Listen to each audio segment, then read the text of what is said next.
Canada and the Canadian people, your boycott on tourism in the United States, explained right now. Canada and the Canadian people, let's do some hard numbers. Last year, 2024, you brought in $20 billion in money to the United States with your tourism, okay? And purchasings of stuff around the tourist industry. That's a lot. Whether you're talking about going into different national parks, you're talking about going to Disney World, anything. $20 billion last year, okay? Some Canadians are choosing to boycott American products. Some Canadians are choosing to change their vacation plans.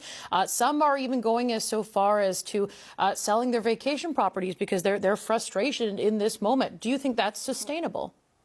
That is for the Canadians to decide. What I will point out is that Americans are continuing to move forward. We still consider Canadians and Canada a strong friend. Americans are still vacationing here. We have not banned American products. We don't have, consumer-driven, buy American and stop buying Canadian. And a lot of the reasons why we're seeing job cuts 75% more now than they were this time under the Biden administration also is Canada led an international boycott against the United States of America. We're not buying your products if you treat us like crap. You want to test us, Donald? International tourism boycott. We're not going to the United States. Las Vegas is suffering. Florida is suffering. Arizona, lots of states are suffering because Palm Springs is suffering. Canadians would normally be traveling to the United States. They're skipping over and going to Mexico or they're going elsewhere. And Canada is buying Canada. They're not buying American products. They've inspired Australia to do the same. What's up, Midas Mates? They've inspired Europe to do the same, and Africa and elsewhere to do the same. Canada's government is not banning or boycotting the United States. However, the Canadians are. And the fact of the matter is that Canadians banning and deciding to refuse to purchase any American goods is only half the problem. How about all of the Canadian tourism that's now going to be affected? Because I can tell you right now, Florida, for an example, has $8 billion of Canadian dollars coming in each year. Yes, that's how big the tourism and living of snowbirds coming into Florida is. It's a big industry. $8 billion of tourism dollars going to disappear if Canada decides to just pack up and cancel. And guess what? Canadians are. Why? Because I have tons of Canadian followers who are commenting. What does that look like in the practicality? That was 140,000 jobs that were created to support you guys coming into the continental United States. What does that look like as far as we had 20 million Canadians coming into the United States? Now, I've been posting about Canada and the outcome of the boycott, and I've had hundreds of people commenting about how they're traveling to other countries to spite the boycott and make sure they didn't spend their money in the United States. Canada just updated its travel warning for people planning on visiting the US. The government wants Canadians to be aware that US authorities can terminate existing visas for violation of admission terms, and they can also reassess eligibility of these visas at any time. Those who have valid permanent residency in the US could also have their status revoked for certain reasons. Canada issues passports with an X marker for people who don't identify as male or female. The American system no longer accepts that designation on federal forms, including passport and visa applications. Are you planning to travel to the US? Let us know in the comments and follow for more. The things that Americans have not done. We get along, we believe we get along great with Canada.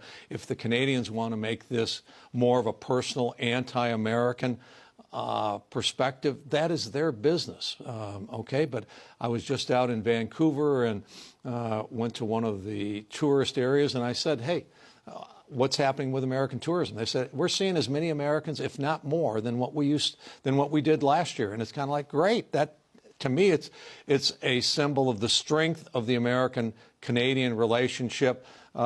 If Canadians want to take that relationship in a different way, as some of your Canadian officials are saying, don't travel, don't visit America. Okay, that's the decision that you make. Hi guys, welcome back to Rosem React. Thank you so much for your support and thank you so much for clicking on this video. So the US tourism industry is facing unexpected crisis, and it's not coming from overseas, it's coming from right next door.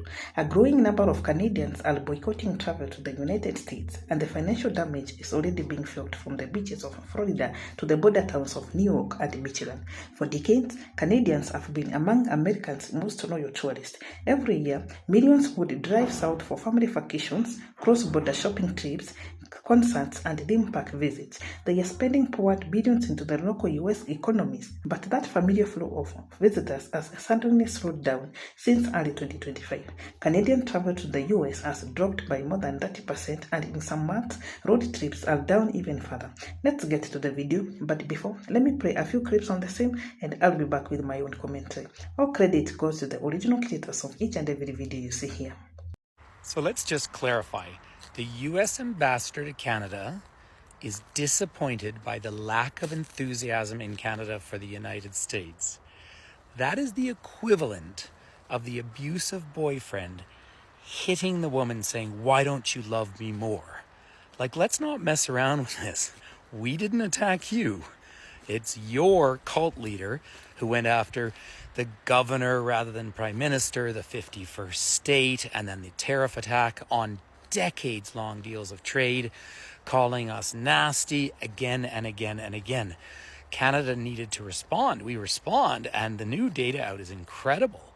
Canadians are buying Canadian. Canadians are not traveling to the United States. We're uniting around our own needs because we've been abandoned, and not just abandoned, but attacked by our nearest partner and best friend, historic best friend. So the Prime Minister of Canada is correct. The old relationship has changed. And you coming up and whining because your tourism industry is in a downspin. I feel really sorry for a lot of those businesses because I know a lot of those people. But I'm not going to cross the border. I'm not having you go through my phone. I'm not having you lock me up and accuse me of working illegally. I'm just not going to do it. And I'm one of millions and millions of Canadians making this decision. And the stats are incredible. So most Canadians really are incredibly upset with the United States. I mean, statistically, that's just a fact right now. Some percentage of conservative supporters in Canada still have a positive view of the US. So that probably gives you maybe 18% of Canadians from a historic maybe 80%. That's what you do when you beat up your best friend. So what happened? In simple terms, politics, pride, and payback. Many Canadians are upset about how the current US administration has treated their country. A wave of new tariffs on Canadian products, trade restrictions, and harsh political remarks about Canadian being quote-unquote too dependent on the United States have angered both the public and political leaders. What started as a frustration has now turned into action, a quiet but powerful protest at the border. Canadian citizens have decided to use their wallet as their voice. Instead of spending money in the US, they are keeping their dollars at home, exploring other destinations like Mexico, Europe, and the Caribbean. Even the Prime Minister has spoken about the issue, encouraging Canadians to support domestic tourism and quote-unquote think local first. While he didn't call it a boycott outright, that message struck a national chord, and Canadians are responding in large numbers. The results are already clear. Hotels, restaurants, and stores across the US are feeling the impact. Border cities that once depended on Canadian weekend shoppers are reporting major slowdown. Popular states like Florida, California, and New York have seen significant drops in Canadian visitors.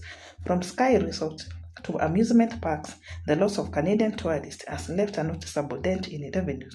Economists warn that this is not just a small dip, it's a serious blow. The US Travel Association estimates that even a 10% drop in Canadian visitors could cost the American economy over $2 billion a year.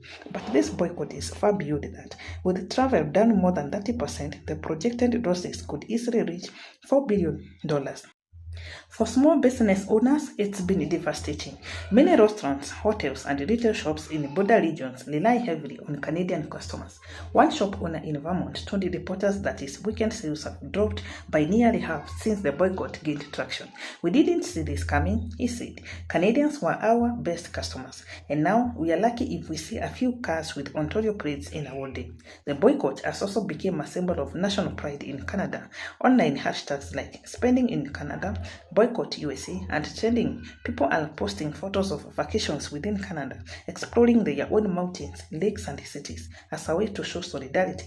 And for many Canadians, this movement is not about hating Americans. It's about standing up to disrespect and reminding the US that friendship has got to go both ways. Ironically, this situation also exposes how deeply connected the two economies are. The US often claims that Canada depends too much on American trade and tourism, but now this boycott shows the opposite. The United States also relies heavily on Canada, and when Canadians stop visiting, hotels go quiet, restaurants lose customers, and jobs are put at risk. It's a powerful reminder that no country, no matter how large it is immune to economic pushback from its neighbors. In Washington, some officials are now downplaying the tension, calling for mutual respect and closer cooperation. But for many Canadians, the damage is already done. Once people find new destinations or realize they can have just as much fun at home, they may not rush back across the borders anytime soon. Tourism experts warn that rebuilding this relationship could take years.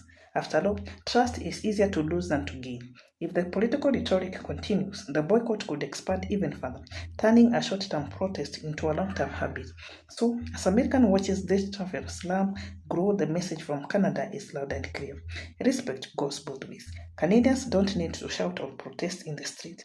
They are sending their message in the most effective way possible, by choosing not to spend. And that decision is now hitting the US tourism industry exactly where it hurt most, in the pockets. Let me know your thoughts in the comment section below. Thanks for watching. I'll see you in the next video.